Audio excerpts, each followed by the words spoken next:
কবিতাৰ শিৰোনাম আইতাৰ লিপষ্টিক কবি শচীন্দ্ৰ কুমাৰ অধিকাৰী। আইতাৰ দুয়ো ওঠ ৰঙা টিকটি সদায় লগাই চাগৈ তেওঁ লিপষ্টিক।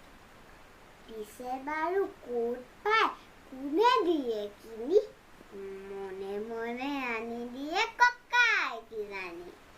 সেই ভাবি কথাষাৰ সুধিলোহে গৈ, হাঁহি হাঁহি আইতাই ঢেক ঢেক কয়, বটাটোৰ পৰা আনি তামোল এখনি খুন্দনাত সুমুৱাই দিলে চূণ সানি।